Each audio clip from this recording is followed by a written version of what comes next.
بسم الله الرحمن الرحيم الحمد لله وحده لا شريك له وأشهد أن لا إله إلا الله وحده لا شريك له وأشهد أن محمدا عبده ورسوله صلى الله عليه وعلى آله وصحبه وسلم تسليما كثيرا أما بعد கணியத்துக்குரிய சகோதரர்களே, பெரியார்களே,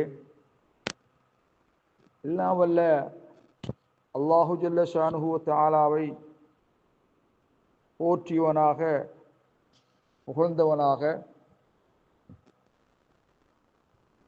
நபிகளார் மீது ஸலவாத்தும் ஸலாமும் கூறி இன்றைய பாடத்தை நான் ஆரம்பிச்சுகின்றேன். கணியத்துக்குரிய சகோதரர்களே, அன்புக்குரிய பெரியார்களே, இன்றைய பாட தலைப்பாக ஹுக்கும் ரத்திஸ் சலாம் ஹாலில் ஹுத்துபா, ஹுத்துபாவுடைய நிலைமையில் சலாம் கூறப்பட்டால் பதில் கூறுவதின் சட்டம் என்ன? இமாம் ஹுத்துபா ஓதிக்கொண்டிருக்கின்ற பொழுது பள்ளியினுள் இருப்பவருக்கு ஹுத்துபாவை செய்யும்படுத்தி கொண்டு ஹுத்துபாவின் பக்கம் கவனத்தை செலுத்தி ஹதீப் கூறுகின்றவற்றை அவதானமாக கேட்டுக்கொண்டிருக்கின்ற ஒருவருக்கு சலாம் கூறினால் சலாம் கூறுவது மார்க்கத்திலே அனுமதிக்கப்பட்டிருக்கின்றனவா என்பது சம்பந்தமாக கண்ணியத்துக்குரிய சகோதரர்களே, லஜூசுல் இன்சான் ஐருத்து சலாம் அலா மன் சல்லம் அலைஹி வல் இமாம் யஹ்தும். இமாம் மிம்பரிலே பிரசங்கம் செய்து கொண்டிருக்கின்ற போது ஒரு மனிதனுக்கு ஒருவர் சலாம் கூறினால் பதில் கூறுவது ஜாயிஸாகாது. இருந்தாலும் பதில் கூறாதிருந்தமையினால் உள்ளத்தில் ஏற்பட்ட ஒரு தர்ம சங்கடத்துக்காக ஹதீப்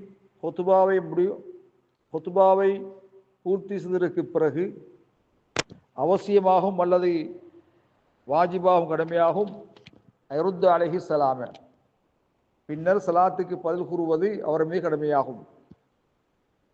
கூறிவிட்டு மௌனியாக இருந்து விடாமல் அம்ரு பில் மஅரூஃப் வன்னஹி அனில் முன்கர், நன்மையை ஏவுவது தீமையை விலக்குவது அவருக்கு கடமையாக இருக்கின்றது. அவருக்கு அந்த பதிலளித்தவர் சொல்ல வேண்டும், இன்னல் ஹுத்பத லைஸத் மஹல்லன் லிஸ்ஸலாம், ஹுத்பா சலாம் கூறுவதற்குரிய இடமல்ல. ஹுத்பா ஓதிக்கொண்டிருக்கின்ற பொழுது ஒருவர் மற்றவருக்கு சலாம் கூறுகின்ற இடமல்ல. ஆரம்பத்திலேயும் இல்லை, ஒலாரத்தன் அதுக்கு பதிலளிப்பதும் இல்லை. இதனால்தான் உலமா பெருமக்கள் கூறுகின்ற பொழுது யஹ்ருமு ஃபி அஸ்னாஇல் ஹுத்பதி இப்தா ஸலாம், ஹுத்பாவின் மத்தியிலே சலாத்தை ஆரம்பிப்பது, அதற்கு பதில் கூறுவது மார்க்கத்திலே தடை செய்யப்பட்டிருக்கிறது என்ற செய்தியை அவர்கள் குறிப்பிட்டிருக்கிறார்கள். கணியத்துக்குரிய சகோதரர்களே, என்ன காரணம்? மனிதன் பொதுவாக ஹுத்பாவுடைய வேளையிலே வாய்மூடி மௌனமாக இருக்கும்படி ஏவப்பட்டிருக்கிறான். லிஅன்னல் இன்சான் மஅமூரும் பில் இன்சாத், வாய்மூடி மௌனமாக இருக்கும்படி அவன் ஏவப்பட்டிருக்கிறான். சஹீஹான ஹதீஸ், புகாரியிலே 934வது இலக்கம் விடப்பட்ட ஹதீஸ். அந்த ஹதீஸிலே வந்திருக்கிறது, நபி ஸல்லல்லாஹு அலைஹி வஸல்லம் சொன்னார்கள், இதா குல்த லி சாஹிபிக, நீ உனக்கு பக்கத்தில் இருப்பவரிடம், உனது அருகாமையிலே பக்கத்தில் இருப்பவரிடம் அன்சித் யௌமுல் ஜும்ஆ, ஜும்மா தினம் மௌனமாகிரு